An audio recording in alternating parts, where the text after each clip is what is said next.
नया बायोफिट का नया लुक आपके सामने पेश है, जिसके अंदर आप देखते हैं कि आपने पीपीटी शायद देखा भी होगा और कहीं पे सुना भी होगा कि ये रिवैम्प क्या है। यानी कि रिवैम्प मतलब क्या, रिवैम्प मतलब क्या है कि नया बदलाव। यानी कि बदलाव जो है ये नेटसप कंपनी हमेशा अपने प्रोडक्ट्स के अंदर, हमारे सिस्टम के अंदर अच्छे बदलाव करती है। और ये जो बदलाव होते हैं ये समय आने पे नहीं करती, ये समय के पहले ही अच्छे बदलाव अभी हम नेटसप कंपनी करती है। तो यहाँ पर हमने ये रिवैम्प, ये अच्छे बदलाव हमारे प्रोडक्ट्स के अंदर हमने क्यों किए उसके बारे में हम पहले देखते हैं। तो यहाँ पर अभी जितने भी हमारे बायोफिट के जितने भी प्रोडक्ट्स हैं उसके अंदर अभी हम नई टेक्नोलॉजी का इस्तेमाल कर रहे हैं। अभी मतलब अभी अगर देखा जाए तो हमारे बायोफिट के ये जो सभी प्रोडक्ट्स है, ये सभी हमारे प्रोडक्ट जो है ये 100% हर्बल है, 100% ऑर्गेनिक प्रोडक्ट्स है। तो इसके अंदर हमने जो नई टेक्नोलॉजी आई है, यानी कि नई टेक्नोलॉजी कौन सी है, नैनो टेक्नोलॉजी है, न्यू मॉलिक्यूलर बायोलॉजी का नया टेक्नोलॉजी आया है, प्लांट बायोटेक्नोलॉजी के अंदर बहुत सारे नए बदलाव आए हुए हैं।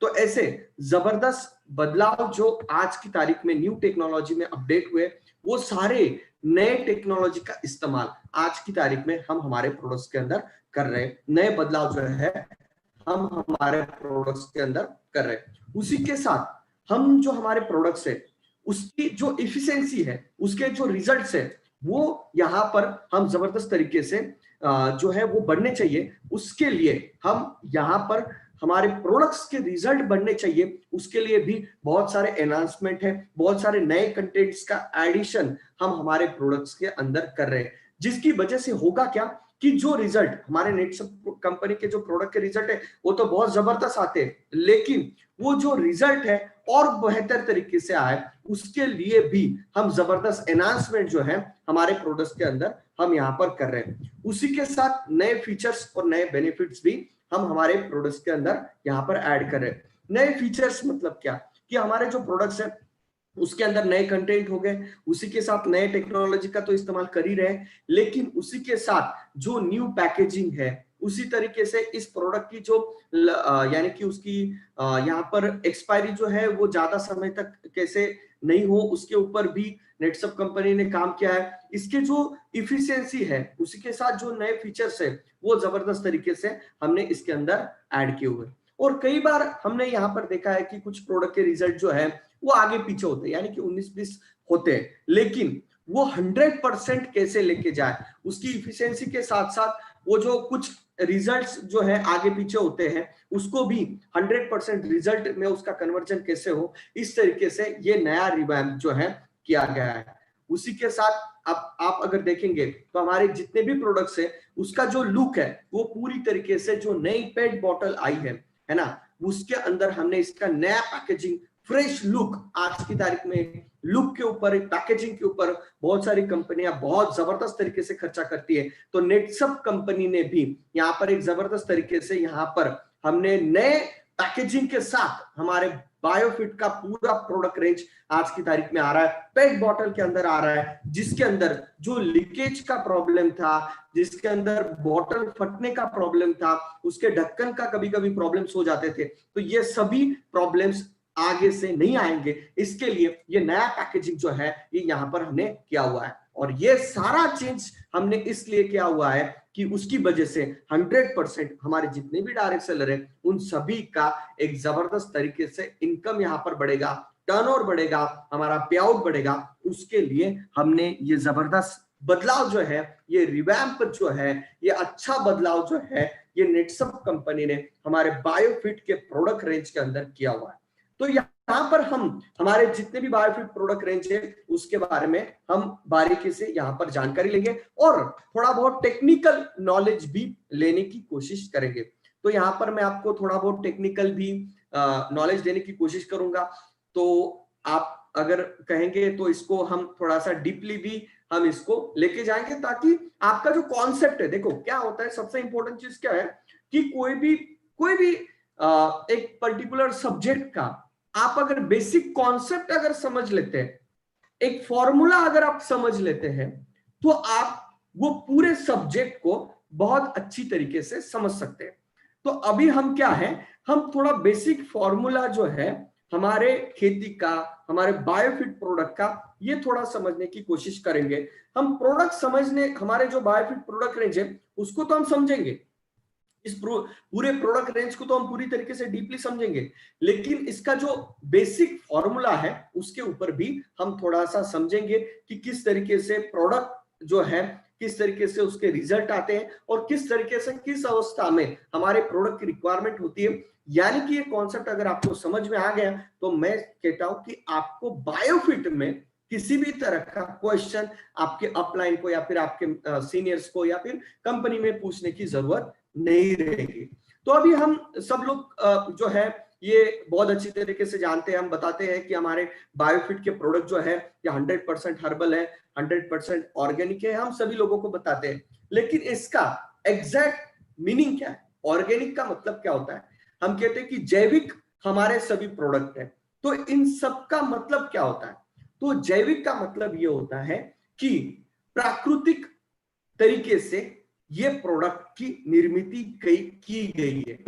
अभी प्राकृतिक तरीके से मतलब क्या है, नैसर्गिक तरीके से मतलब क्या, यानी कि ये जैविक टेक्नोलॉजी यानी कि जैव तंत्रज्ञान का इस्तेमाल करके, बायोटेक्नोलॉजी का इस्तेमाल करके नेचुरल कंटेंट मतलब जो प्रकृति में नैसर्गिक तरीके से जो कंटेंट अवेलेबल है उन सभी कंटेंट का इस्तेमाल करके ये प्रोडक्ट की निर्मित की गई है, इसलिए इस सभी प्रोडक्ट को हम जैविक प्रोडक्ट कहते हैं। अभी जैविक प्रोडक्ट इस्तेमाल करने का फायदा क्या है? फिर जैविक प्रोडक्ट जो होते हैं ये 100% जो होते हैं ये इको फ्रेंडली होते हैं। अभी आप बोलेंगे फिर इको फ्रेंडली का मतलब क्या होता है? इको फ्रेंडली ये होता है कि ये प्रोडक्ट किसी भी तरह का नुकसान नहीं करते या फिर किसी भी तरह की हानि नहीं पहुंचाते। किसको? मनुष्य को, पर्यावरण को। पर्यावरण में बहुत सारी चीजें आती है, पानी हो गया, उसी के साथ हम पशु हो गए, उसी के साथ माइक्रो ऑर्गेनिज्म हो गए, मित्र कीटक हो गए, हमारी फसल है। इस किसी भी तरीके का नुकसान इस ऑर्गेनिक प्रोडक्ट से नहीं होता। इसकी वजह से ये ऑर्गेनिक प्रोडक्ट जो होते हैं ये इको फ्रेंडली कैटेगरी में आते हैं, यानी कि ये प्रकृति को किसी भी तरह का नुकसान नहीं पहुंचाते। तो इसलिए आज की तारीख में नेक्सप कंपनी जो है ये 100% ऑर्गेनिक प्रोडक्ट जो है ये बनाती है और ये सभी प्रोडक्ट जो है ये 100% यहां पर इको फ्रेंडली प्रोडक्ट्स हैं। तो अभी हम प्रोडक्ट्स की एक एक जानकारी लेने से पहले हम जो प्रोडक्ट है ये कहां पर इस्तेमाल करते हैं? फसल के लिए इस्तेमाल करते हैं, अलग अलग क्रॉप्स के लिए इस्तेमाल करते हैं, अलग अलग पौधे के लिए हम ये जो है ये हम प्रोडक्ट्स इस्तेमाल करते हैं। और हम किसान भाइयों को बोलते हैं कि आप अगर इस प्रोडक्ट का इस्तेमाल करते हैं तो आपका जो खर्चा है ये लगभग 15 से 20% तक कम हो जाएगा और आपका उत्पाद जो है ये 25 से 40% तक आपका ये उत्पाद बढ़ जाएगा। ये हमारा ये स्टैंडर्ड लाइन है, ये हम सभी किसान भाइयों को बताते हैं। लेकिन ये एग्जैक्टली होता कैसे इसको भी समझना बहुत जरूरी है ना? तो इसके बारे में हम थोड़ा सा डीपली देखेंगे कि ये होता कैसे। तो सबसे पहले हम प्रोडक्ट को समझने से पहले हम पहले फसल को समझ लेते हैं, है ना? तो फसल को समझना बहुत जरूरी है। फसल यानी कि क्रॉप्स, हर क्रॉप्स यानी कि जो भी वनस्पति है वो एक ही कैटेगरी की, मतलब एक ही तरीके से उसका जो लाइफ साइकिल होता है या फिर उसका जो फूड साइकिल होता है या फिर वो किस तरीके से खाना बनाती है वो तो हर एक का सेम ही रहता है, सिर्फ उनकी कैटेगरी अलग अलग होती है। तो यहां पर हम देखेंगे कि भाई अच्छी फसल जो है वो अपना खाना कैसे बनाती है। देखो ये बेसिक को थोड़ा सा समझेंगे, ये क्लास 4th में 5th में हमने पढ़ा हुआ है ना? ये बड़ा कोई रॉकेट साइंस नहीं है, बहुत छोटी चीज है कि भाई कोई भी फसल जो है वो कैसे खाना बनाती है। देखो क्या होता है कि कोई भी फसल कार्बन डाइऑक्साइड जो है वो इन करती है ना, ऑक्सीजन को बाहर डालती है और जो सन एनर्जी होती है यानी कि लाइट एनर्जी यानी कि सूर्य प्रकाश जो होता है उससे प्रकाश संश्लेषण जो है वो करती है, जिसमें हमारे जो फसल होती है उसके पत्तों में हरित द्रव्य होता है, हरित लवके होती है जो क्या करती है यहां पर खाना बनाने का काम करती है, बराबर। उसी के साथ यानी कि फसल को ग्रो होने के लिए क्या क्या चाहिए, यहां पर हमने देखा कि कार्बन डाइऑक्साइड यानी कि CO2 इन करती है ना, ऑक्सीजन बाहर डालती है, लाइट एनर्जी यानी कि सूर्य प्रकाश के माध्यम से प्रकाश संश्लेषण जो है ये होता है, और ये प्रकाश संश्लेषण जो होता है ये फसल के जो पत्ते में क्लोरोफिल होता है ना, उसकी वजह से यहाँ पर क्लोरोफिल और सूर्य प्रकाश इनके माध्यम से जो फसल है ये खाना बनाती। लेकिन फसल और एक तरीके से न्यूट्रिशन जो होता है, फसल को लगने वाला न्यूट्रिशन जो होता है वो जमीन के अंदर से फसल यहां पर लेती है, यानी कि यहां पर जमीन के अंदर से फसल जो होती है ये पानी एब्सॉर्ब करती है, और पानी के साथ साथ जमीन के अंदर बहुत सारे न्यूट्रिएंट होते हैं और मिनरल्स होते हैं, इसका भी एब्सॉर्प्शन जो है ये फसल करती है। ये सभी फसल के लिए लागू है, सभी वनस्पतियों के लिए लागू है। तो ये है, ये बेसिक जो फंडामेंटल है ये हमने यहाँ पर प्लांट्स का देख लिया। तो यहाँ पर हम अभी देखते हैं कि भाई फसल को ग्रो होना है, यानी कि हमें क्या करना है, किसान को अच्छा उत्पाद निकाल के देना है, किसान को अच्छे रिजल्ट अगर देने हैं, तो इसका मतलब क्या है कि अगर फसल को ये सारी चीजें टाइम पे मिल गई, सही मात्रा में मिल गई, तो क्या हो जाएगा, फसल अच्छी तरीके से ग्रो हो जाएगी। तो उससे क्या होगा, फसल की ग्रोथ अच्छी होगी, तो ऑटोमेटिकली क्या होगा, उसका आउटपुट यानी कि उसका उत्पाद जो है वो अच्छी तरीके से यहां पर किसान को मिलेगा।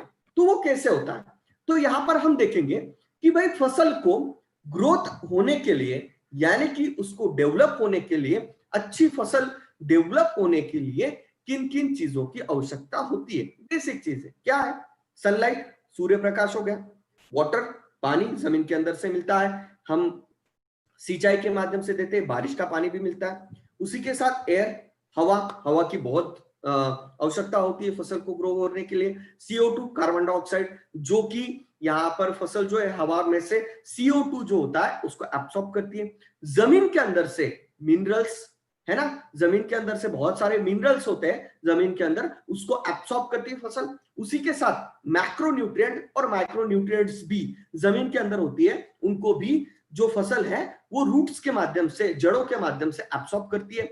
और दो चीजों की आवश्यकता होती है, जैसे कि हमारी बॉडी, यानी कि देखो हम भी सजीव है, वनस्पति भी सजीव है, तो यहां पर हर सजीव के अंदर यानी कि हमारे बॉडी के अंदर भी बहुत सारे हार्मोन्स रहते हैं, है ना, उसी तरीके से प्लांट के, फसल के बॉडी के अंदर भी बहुत सारे यहां पर हार्मोन्स होते हैं। तो ये हार्मोन्स जो होते हैं ये ग्रोथ के लिए बहुत जरूरी होते हैं, लेकिन इसकी जो मात्रा होती है ये बहुत कम मात्रा में हर फसल में पाए जाते हैं। देखो हर फसल के अंदर हार्मोन्स होते हैं, लेकिन उसकी मात्रा जो है ये काफी कम होती है। जैसे कि हमारे बॉडी के अंदर हमारी जो ग्रोथ होती है, हमारी जो हाइट है, उसकी जो हमारी हाइट को भी कंट्रोल किस वजह से होता है, हार्मोन्स की वजह से होता है।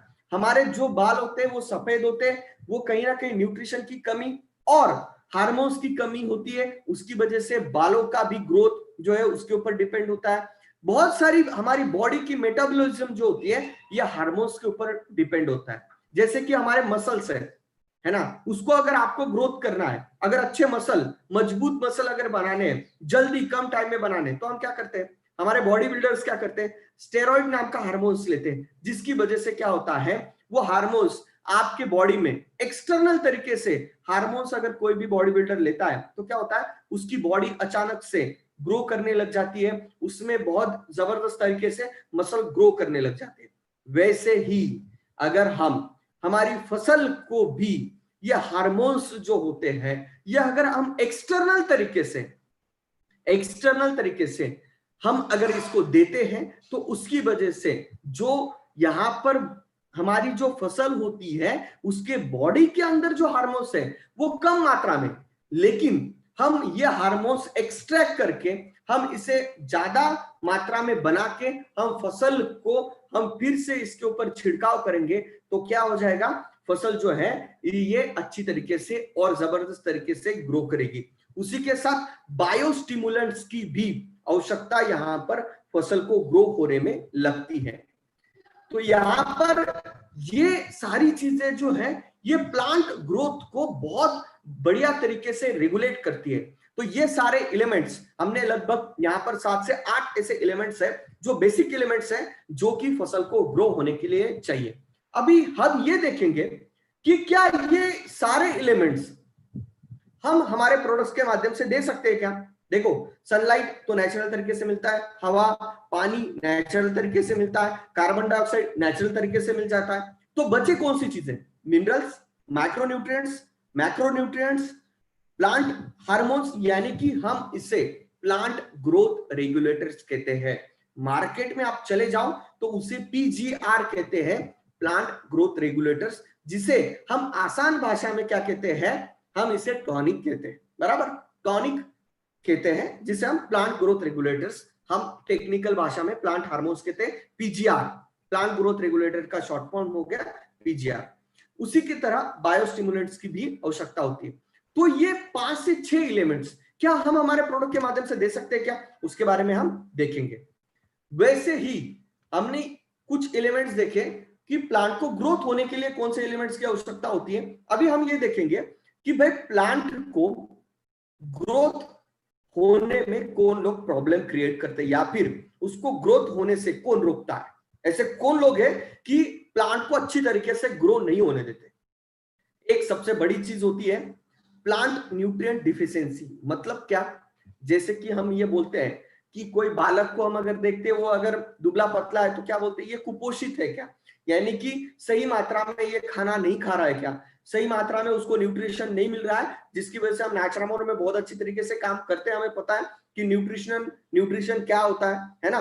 तो प्लांट न्यूट्रिशन वैसे बहुत जरूरी होता है। अगर सही मात्रा में प्लांट को न्यूट्रिशन नहीं मिला, यानी कि सही मात्रा में उसको मैक्रोन्यूट्रिएंट, माइक्रोन्यूट्रिएंट क्या होते हैं वो बाद में हम देखेंगे, उसके साथ मिनरल्स नहीं मिले, तो क्या होता है कि बहुत सारे प्लांट्स में हमें अलग अलग तरीके के सिम्टम्स दिखाई देते हैं, है ना। जैसे कि विल्टिंग मतलब क्या होता है, प्लांट सूख जाता है, जो फसल होती है वो पीली हो जाती है, सूख जाती है ना। उसी के साथ जो जड़ें हैं ये पूरी तरीके से सूख जाते हैं, येलोइंग हो जाता है, काले हो जाते हैं। जो फसल है पूरी तरीके से, मतलब आप कहेंगे कि उसके पत्ते की जो साइड की जो लाइन होती है वो धीरे धीरे ड्राई होने लग जाती है। ये किसकी वजह से होता है कि प्लांट न्यूट्रिएंट डिफिशियंसी की वजह से ये सारी चीजें होती हैं। ये माइक्रोन्यूट्रिएंट और मैक्रोन्यूट्रिएंट की डिफिशियंसी की वजह से ये सारी चीजें होती है। मुझे पता है कि मैं थोड़ा सा डीपली बताने की कोशिश कर रहा हूं, लेकिन ये जानकारी आपको बहुत फायदे की है। आप जब कोई बड़े किसान के पास या फिर अच्छे किसान के पास जाओगे तो आपको ये जानकारी बहुत काम आएगी, क्योंकि बहुत सारे अभी किसान भी जागरूक हो चुके हैं। इन लोगों को ऑलरेडी बहुत सारी चीजें, टेक्नोलॉजी की चीजें पता है, तो हमें भी थोड़ा बहुत नॉलेज जो है मैं आपका अपग्रेड करने की कोशिश यहाँ पर कर रहा हूँ। उसी के साथ और एक चीज होती है इंसेक्ट और पेस्ट। इंसेक्ट और पेस्ट आप बोलेंगे कि यार इंसेक्ट, पेस्ट और डिसीज ये अलग अलग चीजें क्या, हाँ 100% अलग अलग चीजें। देखो, फसल को कौन कौन ग्रोथ होने से रोक रहा है उसको हम तो अभी बेसिक के ऊपर हम समझ रहे हैं। ये बेसिक आप समझ जाओ, मैं आपको कहता हूं कि आपको प्रोडक्ट जो है वो आसानी के साथ समझ में आ जाएंगे, कोई भी आपको डाउट नहीं रहेगा, है ना। इंसेक्ट और पेस्ट क्या होता है, देखो जो आंखों को दिखते हैं, है ना, जो आपको आंखों में दिखाई देते हैं, जैसे कि सकिंग पेस्ट। सकिंग पेस्ट मतलब क्या होता है ये मैं आपको डीपली बताऊंगा, कि जैसे कि जो फसल के रस जो होता है, सैप जो है उसको एब्सॉर्ब करते हैं, सक करने का काम करते हैं, उसे सकिंग पेस्ट कहते हैं। जिसके अंदर हरे मच्छर होते हैं, व्हाइट फ्लाई आते हैं, ऐसे बहुत सारे जो है सकिंग पेस्ट बहुत सारे फसल के ऊपर आते हैं। उसी के साथ कैटरपिलर। कैटरपिलर मतलब क्या, इल्ली हम जिसे कहते हैं, गुजरात में इसको ईडर कहते हैं, ऐसे बहुत सारे अलग अलग इसके नाम हैं। तो सकिंग पेस्ट जो है ये फसल के ऊपर आते हैं। उसी के साथ रूट्स जो होते हैं उसके ऊपर भी बहुत सारे पेस्ट और इंसेक्ट का अटैक होता है, जो कि आपको आंखों से दिखाई देते हैं कि ये फसल के ऊपर होता है। ये हमारी फसल को नुकसान देने का काम करते हैं। उसी के साथ डिसीजेस भी आते हैं। अभी आप बोलेंगे कि सर इंसेक्ट अलग है और डिसीजेस अलग होते क्या, हाँ 100% अलग होते हैं। डिसीजेस किसकी वजह से होते हैं, देखो आपको अभी कभी कभी हम देखते हैं कि आपको बोलते हैं, डॉक्टर बोलते हैं कि वायरल हो गया यार, वायरल हो गया मतलब क्या हो गया, तो वायरल किसकी वजह से हुआ है, यहाँ पर हम कहते हैं कि वायरस की वजह से वायरल होता है। अभी जैसे कि बहुत बड़ा वायरस मार्केट में फैल रहा है, हम जिसे कहते हैं कोरोना वायरस, है ना। तो ये वायरस जो है ये भी फसल के ऊपर आते हैं, तो ये भी फसल को, ये हमारे कोरोना जो है ये वायरस बहुत अच्छी तरीके से हमें पता है, क्या हमने इसको आंखों से देखा है कभी? ये माइक्रोस्कोप में दिखते हैं, इतने सूक्ष्म होते हैं कि हमें वो आंखों से दिखाई नहीं देते, जो कि डिसीज क्रिएट करने का काम करते हैं। वायरस ये डिसीज क्रिएट करते हैं। उसी के साथ फंगस यानी कि फफूंद हम जिसे कहते हैं, बैक्टीरिया, हम कई बार कहते हैं कि बैक्टीरियल इन्फेक्शन हो गया है, हम कई बार देखते हैं कि स्किन के ऊपर बैक्टीरियल इन्फेक्शन हो जाता है। तो ये क्या होता है, ये इन्फेक्शन जो है ये हमारे फसल को होता है, जिसकी वजह से हमारी फसल की जो ग्रोथ है ये अच्छी तरीके से नहीं हो पाती। उसी के साथ हम हमारी फसल को अगर ओवरडोसेस दे देते, किसका ओवरडोज हो गया? पानी का ओवरडोज हो गया, फर्टिलाइजर का ओवरडोसेस हो गए, केमिकल इंसेक्टिसाइड पेस्टिसाइड का अगर ओवरडोस हो गया, तो क्या हो जाता है, हमारी जो फसल है ये ग्रोथ उसकी अच्छी तरीके से नहीं हो पाती। तो मैंने अभी आपको दो कॉन्सेप्ट बताए, कौन से, कि भाई फसल को ग्रोथ होने के लिए एलिमेंट्स की कौन से एलिमेंट्स की आवश्यकता है, और फसल को ग्रोथ होने से यहां पर कौन रोक रहा है उसके बारे में हमने देखा।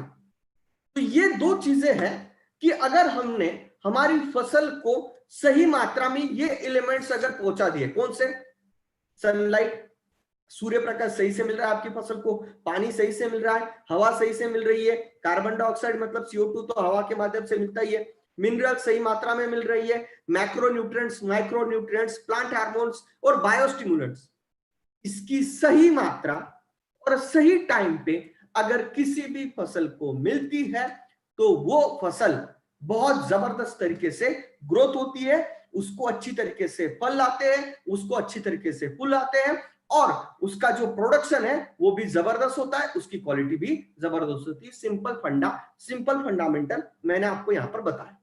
दूसरा फंडामेंटल कि कौन कौन फसल को प्रॉब्लम क्रिएट करता है, प्लांट न्यूट्रिएंट डिफिशियंसी, अगर प्लांट को सही मात्रा में मतलब न्यूट्रिएंट नहीं मिला, तो इंसेक्ट पेस्ट का अटैक हुआ और डिसीजेस का अटैक हुआ तो हमारी फसल खराब हो सकती है, ओवरडोज दे दिया तो हमारी फसल खराब हो सकती है।